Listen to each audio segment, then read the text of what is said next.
aujourd'hui avec papa Nabiso et papa pasteur Joseph Milanda encore nakati ya émission na bino encore to zana point belé to partager avec lui o etali mboka na biso to balelo o etali toujours nakati ya émission na biso bengi thème na biso principal les rôles des hommes dédiés dans un pays comme le nakati ya avec lui to bela sous thème présani les actualités dans un pays na musala nzambe toujours émission avec l'église et pasteur au moment la teza qui ezani ni apport ya musala nzambe. Bon papa nakanisi avant de musica osa éviter bien chaque jour dans cette émission na biso to banana matin na prière pour que non parce que ça bénit nzambe parce que nzambe ndé après son ngolu to le l'autre peut respirer bon. Merci papa. Gloire à Dieu, to sambeli. Éternel Dieu Tout-Puissant, nous bénissons ton nom, toi qui nous as donné le souffle de vie ce matin. Ô Dieu de grâce, nous te sommes infiniment reconnaissants, pas seulement à nous, mais à ceux-là qui sont dans les zones de combat, à ça que à Aruba et à partout ailleurs, tu les préserves aussi du danger. Nous croyons que tu es là et tu agis et tu prends soin de garder tes enfants. Seigneur, tu as aussi gardé même ceux qui sont dans des zones très éloignées, Yahweh de gloire, du confort, tu les gardes, Seigneur, tu les protèges. Que la gloire te revienne parce que tu gardes aussi ceux qui conduisent nos institutions. Parce que là où il n'y a pas la paix, on ne pouvait pas, Seigneur notre Dieu, se réunir ce matin, cet avant-midi. Que la gloire te revienne, éternel. Ô Dieu Tout-Puissant, tu es le Dieu des grâces. Tu es le Dieu qui sauve. Béni sois-tu, toi qui es merveilleux, afin que tout ce qu'on va dire en ces lieux soit pour la gloire, seule la gloire de ton nom soit élevée en ces lieux au nom de Jésus-Christ. Amen. Amen. Oui, Bandeko, bonjour mes frères et sœurs, vous êtes toujours aussi activement aussi au Cameroun, papa désormais on est au Cameroun. Gloire à Dieu. Dans les bouquets Africacom. Gloire à Cameroun Dieu. Depuis aujourd'hui. Nos salutations. Vous aussi Cameroun, nous saluons aussi parce qu'on est ensemble avec vous aussi. Les Congolais diaspora de Cameroun, avec vous tous ensemble, avec l'Union sur Cameroun. Gloire à Dieu. Gloire à Dieu. Oui, toujours votre émission, papa, dans notre émission. Pendant l'année passée, des miracles on voit. On voit des confusions, on voit des prodiges, là où les gens ne croyaient pas. Dans votre parole, l'année passée, vous avez dit que non, Dieu ferait des confusions. Il va confondre les rebelles et tout le monde qui va mettre la main en église. Et on a vu quelques personnes aujourd'hui, Satan pas être eux-mêmes, entre autres, AFCM23, il y a des confusions entre eux. D'abord, par votre permission, papa, est-ce qu'on peut demander à la régie de brasser l'émission là? Oui, bien sûr, pourquoi pas. Okay.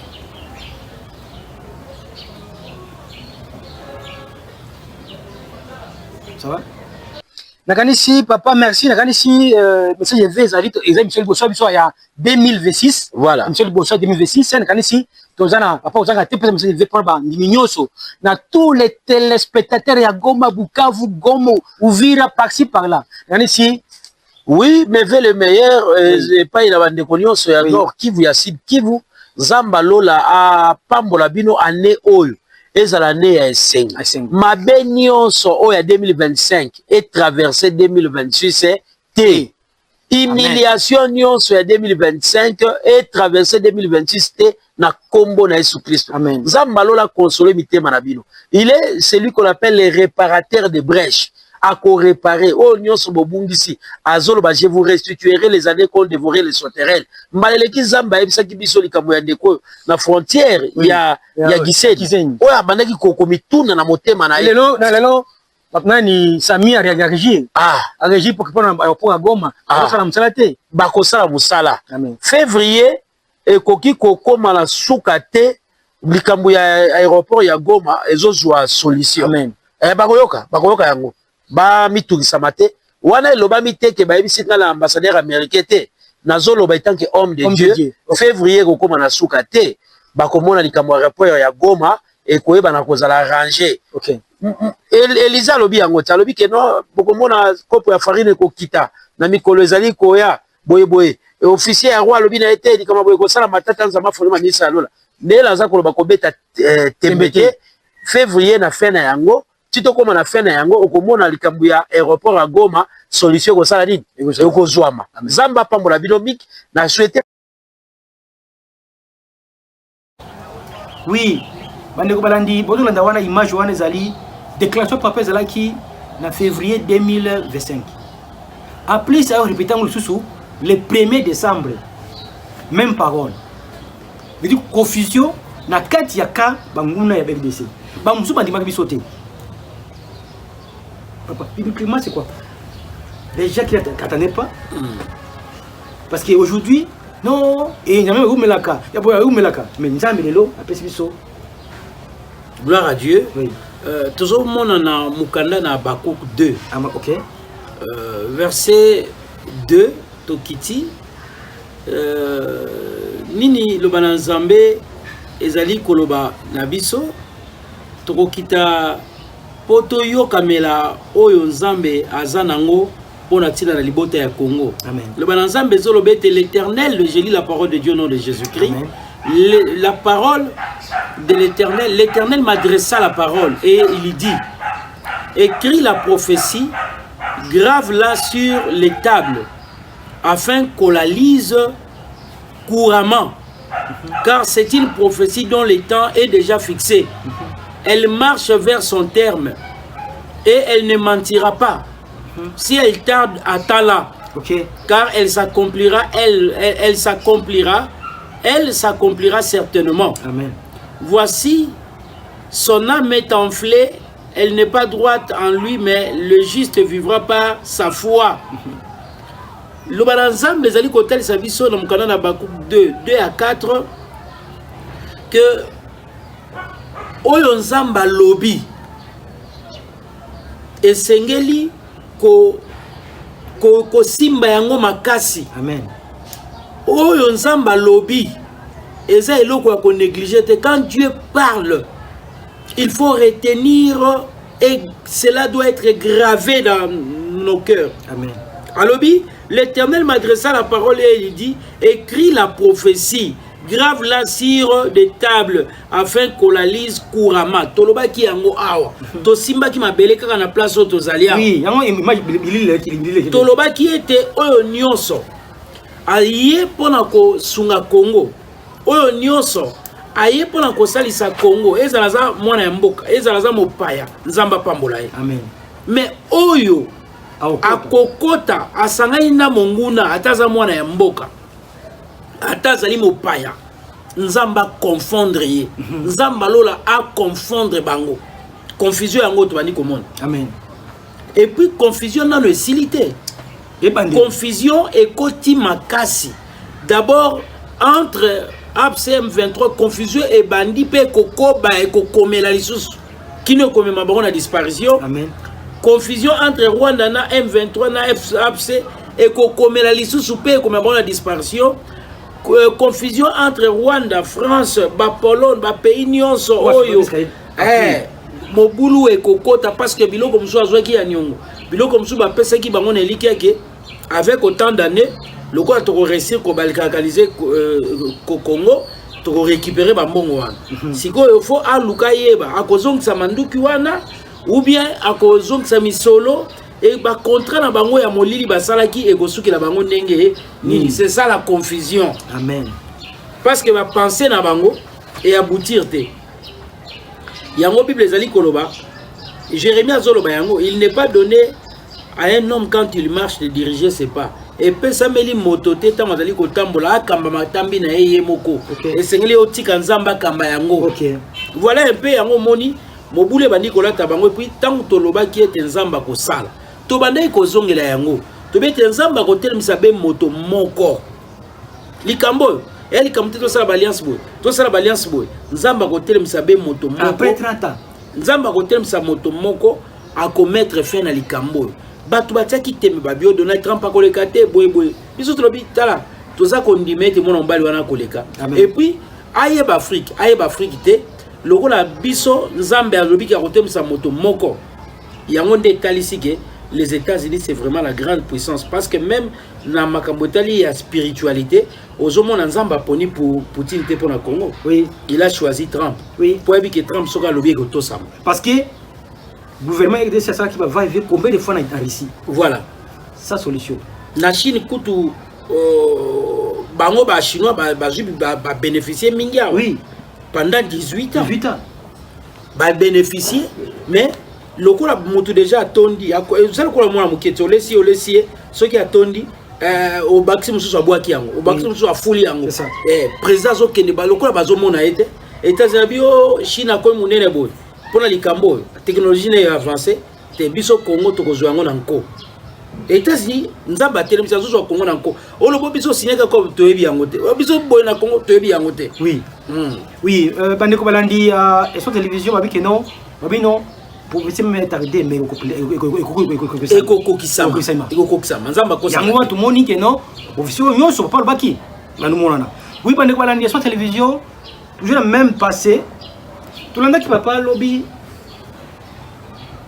ministre de face ayambaki délégation ya ambassade de France na chef ya Africom bayo ko parafé pour continuité ya projet na bango RDC ya accompagner FARDC na fond formation mais FARDC occupé FARDC étant que homme de Dieu parole na yo ngisi Wanda. Oui, tout le monde oui, parce que les États-Unis ce n'est pas un peuple ou une organisation faible. Non, les États-Unis, quand vous attendez les États-Unis, nous, on a étudié les relations internationales. On nous présente les États-Unis comme l'hyperpuissance. Hyperpuissance. Okay. Nous avons de grandes puissances comme la Chine, la Russie, mais quand on vous parle de l'hyperpuissance, c'est les États-Unis d'Amérique. C'est les États-Unis d'Amérique. Donc, quand un pays comme les États-Unis d'Amérique est signé, Mokoloto na bango awa na makambo etali défense, bandimi ko accompagner RDC, bandimi ko na RDC, bas former bas soldats na biso, ba équiper bango, ba tia ba base na bango awa. C'est là déjà ils allaient préconiser autobengi stabilité sur le plan sécuritaire. Amen. Donc quand vous voyez les Américains venir, une délégation de l'ambassade des États-Unis accompagnée par l'Africom, Oyo, Azali Kotala, intérêt il y a États-Unis en Afrique, paix, stratégie d'abord sur les plans géostratégiques, parce que sur les plans géostratégiques, on voit la gestion de l'espace. L'espace, oui. Or, États-Unis a comprendre que la RDC est un espace vital pour notre bango. Ok. Parce que Banger à l'élo, celui qui a la RDC maîtrise le monde. Ok. Ah voilà. C'est lui qui a la RDC. Avec les minéraux ça... Oui, maîtrise les... mais bien sûr avec les minéraux stratégiques. Avec les minéraux stratégiques. Amen. Parce qu'en RDC, on a compris, il n'y a pas de coin négligeable. Oui. Partout, on peut trouver quelque chose qui est utile pour la technologie moderne. Oui, bandeko balandi, babi RDC azana eloko nyos oyo États-Unis à Sengi. RDC il y a toutes choses. Mes frères et sœurs, vous nous suivez pour le moment aux États-Unis dans le bouquet Limex. Je vous salue aussi là-bas dans le bouquet Limex. Gloire à Dieu, nos salutations à nos bien-aimés. Bien aimés États-Unis qui sont le bouquet Limex aux États-Unis. Gloire à Dieu. C'est IPTV aussi, Limex TV ou bien Afrique TV à ligne. Oui, je vous salue aussi là, vous êtes là, à Bouni aussi, parce que je connais là, M. Kato, il a béni, lui aussi, il a béni aussi M. Kato. Oui, papa, toujours même diapason, Congo, Eza Abisso, Nyonso, on a droit de parler de Congo. Oui, tout le monde a qui, Kagame, lorsqu'il y a moni, Africain m'a signé, à Afrique au Congo, il y a un moko, à Kita. Oh, c'est lui qui parlait chaque chose. Qui nous citait ici au Congo, les appels. Non, va aux États-Unis, va vers les fous, pas qu'il y a Zamba, Mandoki. Mais les loyers, il y a mon à quel souci dans Bolivie. Pour négocier na, grand sénateur américain, qu'on peut ça, ta. Pour nini, à libérer par Rwandais calmement. Après ça a été ta. M23, à M23, après c'est ta. Démarche économique est-ce que par rapport à la confusion Kagame, celui qui dit que non, il peut puisser aussi. Kagame doit arranger ses valises pour partir. L'homme blanc ne permet pas à une quelconque distraction parce que eux aussi ils ont le temps. Et le temps de leur côté, est vraiment compté rigoureusement par rapport aux Africains. Tant que balobi qui ont un mandat donc les temps leur sont comptés dans le sens que Batsala makamwe mon en avant mandat et comme Anasuka. Donc Kagame ne sera pas écouté. Kagame va finir comme finir l'orgueil. Abakou Kazolo Bayango. Na Abakou 2, tu es toqué na 5. Bible Zali Koloba, le vivre, le verset 4, ton monde était le juste vivra par la foi. Congolais, logo bikisi bisoza kondi manabiso et pas inanani. Et pas inanzambe. Okay. Mais Yoka Siko Yo Kagame, un arrogant, un orgueilleux. Bible Zoli dans verset 5. Pareil à celui qui est ivre et l'arrogant. L'orgueilleux ne demeure pas tranquille. Il élargit sa bouche comme le séjour des morts. Il est insatiable comme la mort. Il attire à lui toutes les nations. Il assemble auprès de lui tout le peuple. Ne sera-t-il pas pour tous un sujet de sarcasme, de raillerie, d'énigmes? On dira malheur à celui qui accumule ce qui n'est pas à lui. Malheur à celui qui accumule ce qui n'est pas à lui. Nos richesses. Nos richesses. Aïbi, abomi. Pendant au moins 30 ans, à piller, aïbi, bien le bien était azali ko s'attirer kaka malheur. Azali ko s'attirer et pas inaye elo ko mosusute ya malamu abaku kazolo bayango. Abaku kalobite, alobi et pas ya mutu ya boye, tozale elo ko mosusu ya kolandela ete. Ezali nde malheur. Kagame malheur nde ezali kolanda ye nenga abaku dauti koloba. Alobi ete arrogant. Alukaka benda batu nyonso epai na ye. Tomona kiawat. Paris Saint-Germain visite Kingani. Kingani visite boy. Oh boy. Tour en France. Tour en France il y a vélo. Basket nina. Basket donc abandi ko tambola opération séduction du monde pour séduire, pour attirer tout le monde. Mais Bible ezali koloba, cette pratique va lui attirer seulement autobengi nini sarcasme, va lui attirer autobengi ako Rwanda comme l'énigme. Bota la Rwanda nenga koma. Bota la Rwanda mabe komelie. Bota la Rwanda nenge ba Rwanda ba komi. Nde eloko oyo Rwanda s'attirer ya mwana. Rwanda a s'attirer malheur. Abaku ka lobi yango awa. Alobi était ne sera-t-il pas pour tous un sujet de sarcasme, de raillerie? Bako seka Rwanda, Kagame ako sekama. Amen. A koti na période oyo ako sekama ko tiolama. A koti na période oyo ako lela.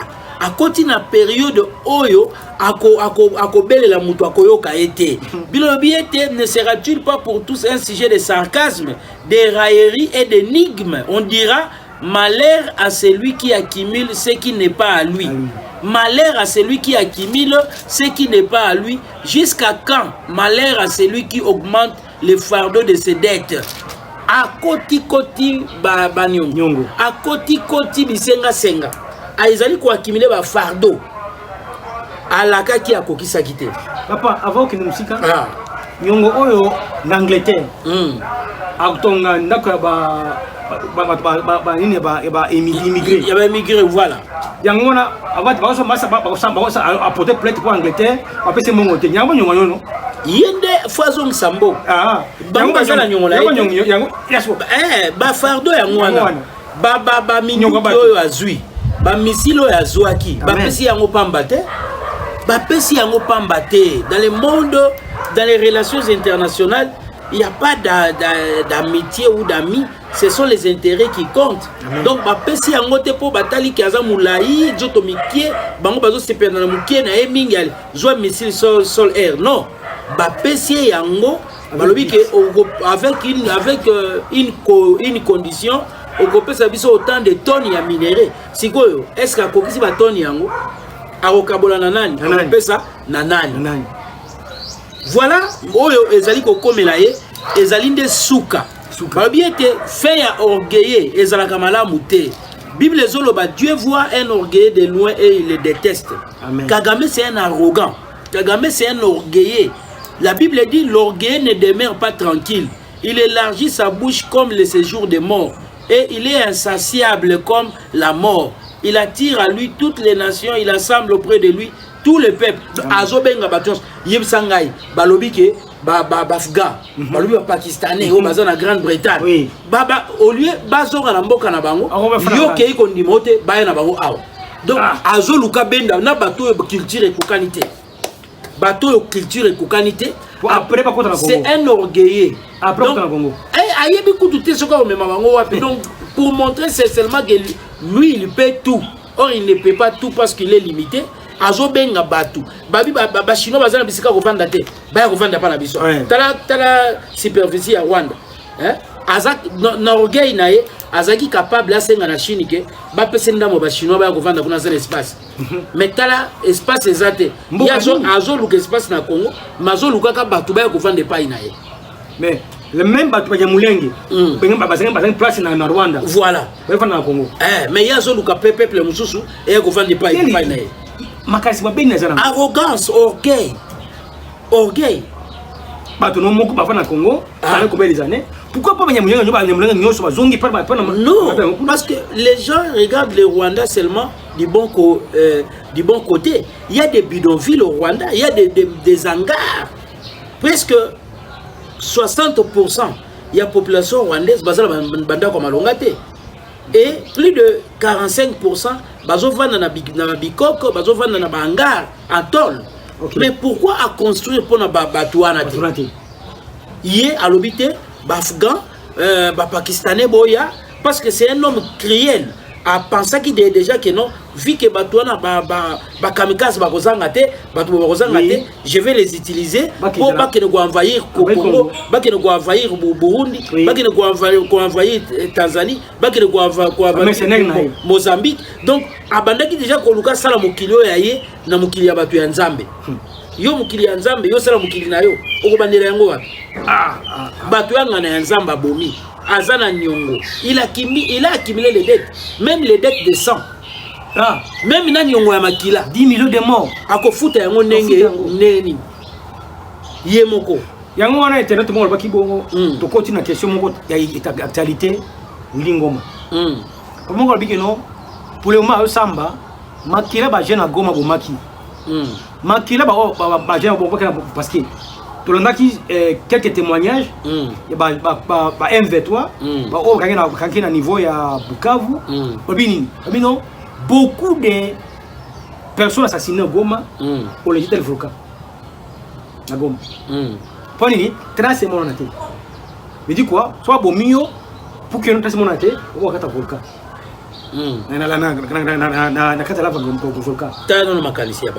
Voici là où quelques sources qui sources y a rebelles au Bango. Maintenant, dis-moi ma mécanisme de Zarango. Dis-moi c'est qui est le président. Après ce ordre, après non, on y a ce bobomaï kuna, au lieu qu'il y ait beaucoup d'aïe, force commune, je m'appelle. Au Kakatia, la volcan. Voici là où non, les libérateurs. Même à Tabato, sepela kapolo, le l'homme qui est comme Moutakoufia Bibo incinéré ngai. Moutakoufia vite beaucoup nangai na mboka. Même à Tabato, balingaka ba incinéré bango après liwa. Ceux qui balabi que notre incinéré na moto ya volcan robo alobite bongote. Bongote. Bona active zate. Kuneza malamu. Active zate. Kuneza malamu. Mais yo zuyo bomi mwana moninga, oké ko boaka na moto ya volcan. Liwana yoko zala ndenge ni. Yango zomona drone wana etamboli butu drone efongoli miso lokola lumière ezuli kabwa momo. Yango mitu les amis. Lokola ezuli kabwa momo. À 3 heures. 2 heures à 3 heures. Quelle précision. Quelle précision. Calciné mutu. Mutu apanzani ti yo kanti bakundie na zamba popo na ni. Bazoe bate bako tozo kundeza yete.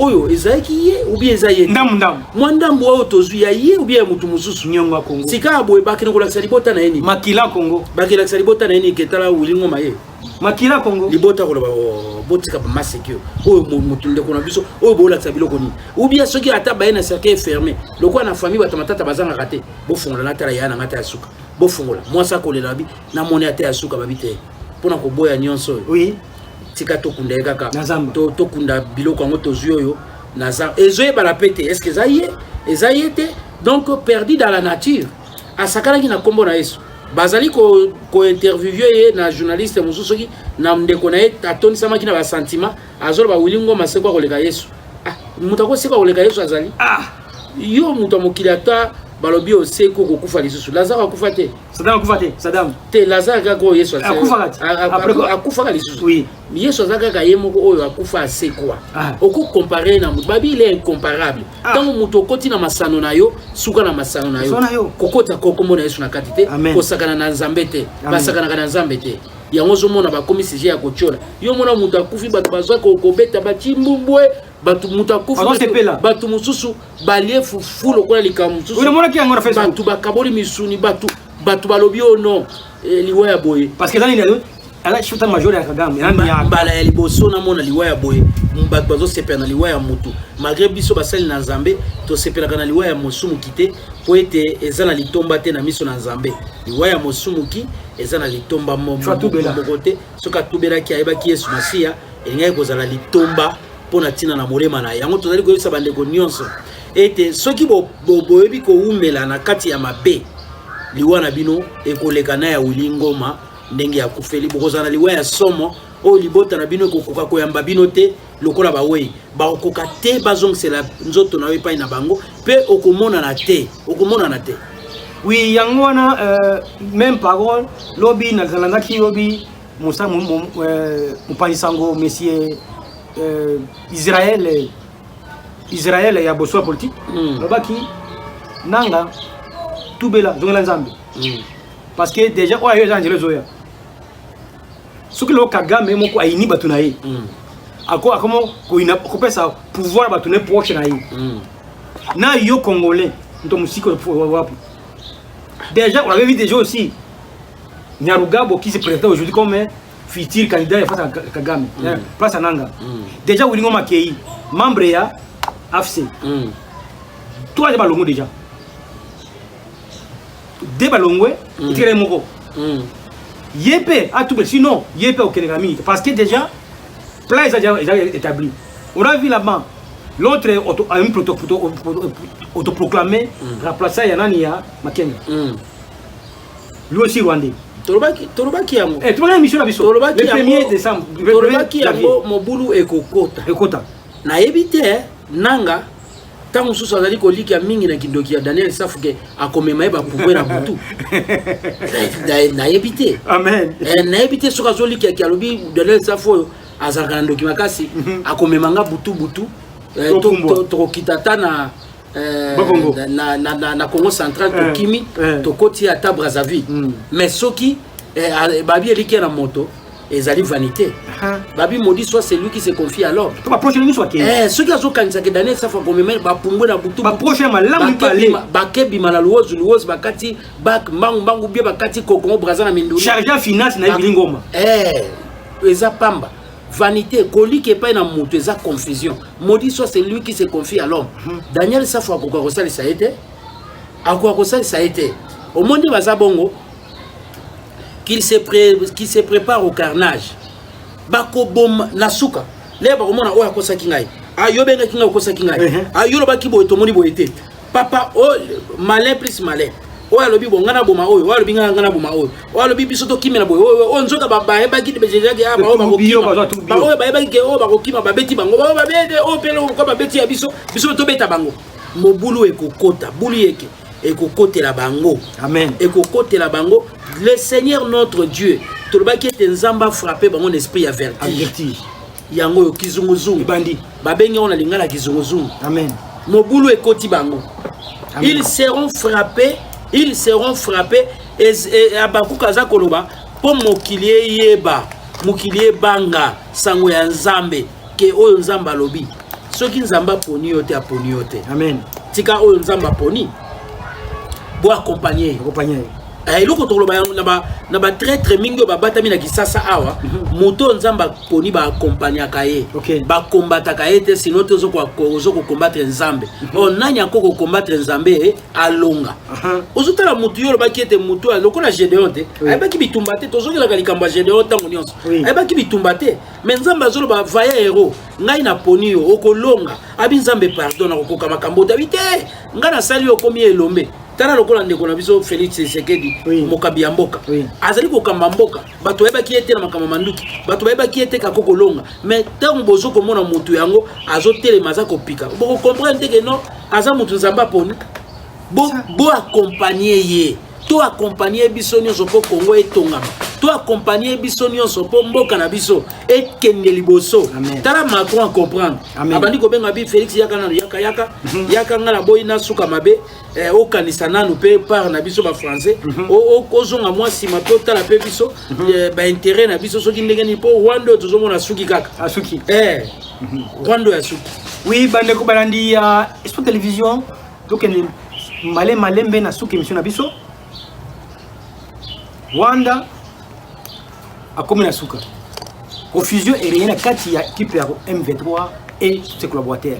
Déjà deux proches nanga bakei, nanga babike non, yo tubela.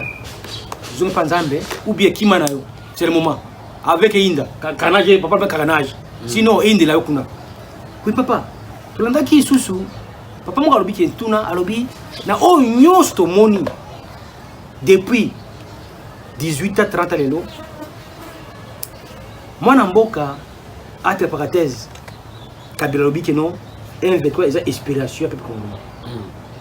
Est-ce que état homme de Dieu mwana nzamba ko makila et papa batu au moins makala papa makila bana bango c'est tout simplement la déviance auto bengi libunga. L'M23 c'est l'inspiration rwandaise. Oui. M23 c'est l'inspiration des ennemis de la RDC, y compris Yemoko Joseph Kabila, adopté par les Congolais comme un Congolais, mais ayant un cœur pour ruiner le Congo. Mais na mona mobali yo papa nga na kenda na boma na tuni me na yoka kasango ya aéroport ya boma po avion moko ezikaka na mbongo boy noko nanga zalaka ku na ngambo wana akendaka pe ko welela mbongo azikaka na moto ya avion wana soko taliye bo nzoto ezalaki ya kozika alors nakendaki pe na mona lisolo na bo bisika aéroport ezali babite et comment le pango ya ndeko Joseph Kabila somba yango tala no président république azo somba ba aéroport ya mboka ba clôturer yango papa ba clôturer na boma boki ko vérifier babi comment le pango Joseph Kabila somba yango yo mona président azo somba biloko ya mboka azo sombe koma yaye tala kuna port ya Matadi négligé port muso etongami na ngamba oui yayi moko otali ya Buena Ville mapango nyonso ya l'état bateki ya solo muto penaza mwana ya mboka babi bokoyi bakaka bango na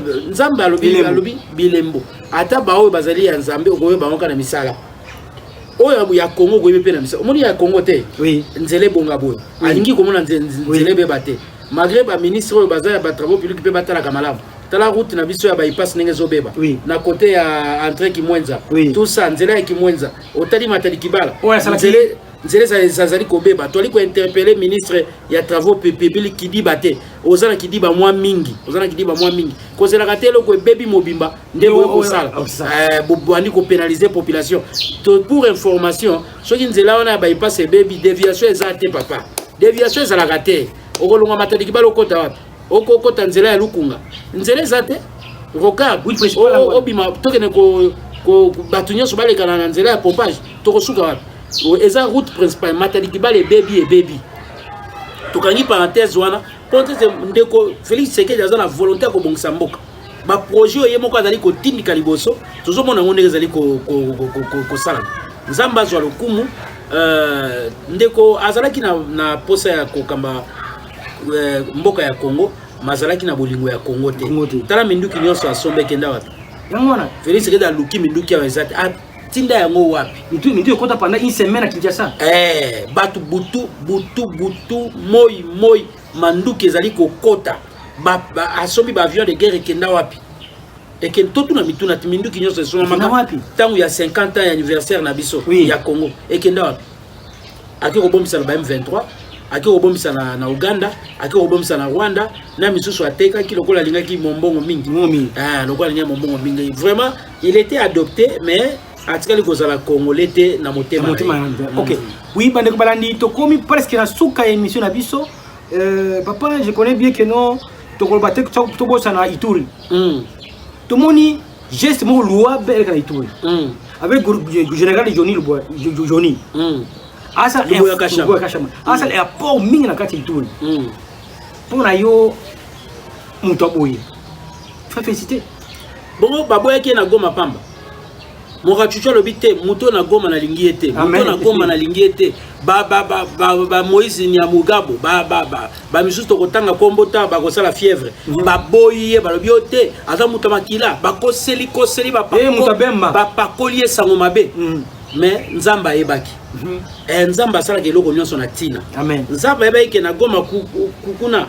Tika ba bimana poisa. États-Unis akoya. Mais na Ituri a commis cauchemar na plus de 500 armes récupérées et armes de pointe, armes moko zoka mag récupérées, mal ya munitions récupérées et puis au Taliboé Uganda zotala na musika lobi muto to mekate to sambo Museveni azotala boya lobi aisa mwana na ekebaka na tata wana luboya akoko sala mabe komeka kalisusu te kuna na Congo komtika la komeka lisusu te Nzambe apambola général Johnny Luboya Nzamba abatela ye abatela pe ba mapinga nyonso bazosala musala malamu na FARDC ata bayebani te bazosala musala malamu Nzamba bomba bango. Amen. Nzambe wana lokola bazokoba bazana bolingo ya Kongo Nzamba tombola bango me bapetela bango emata Nzamba batela mabota na bango Nzambe abongisela bango ya malamu bazanga eloko moko te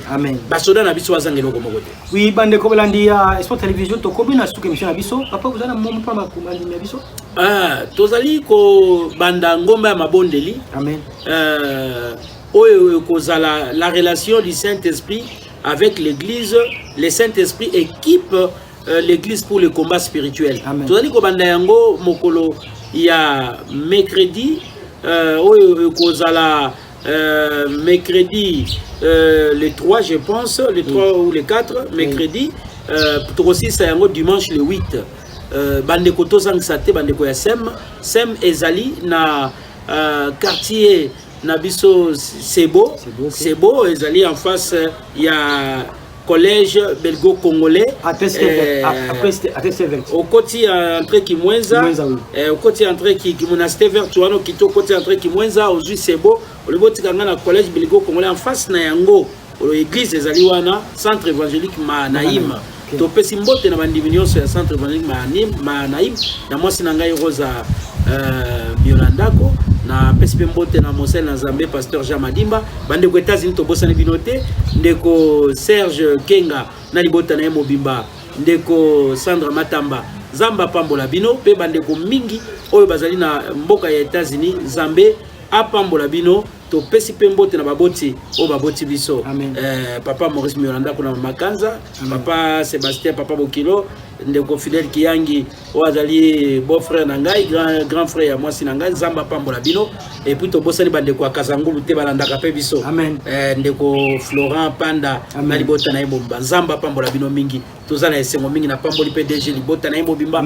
Espoir Télévision Nzambe alona yango ezala na mosisa o ezokende mosika ata mopepe ata mbonge ekwea te Nzambe azwa lokumu na pamboli ndeko Joseph na caméra Zamba pambola ndeko Joseph soyez béni. Merci papa.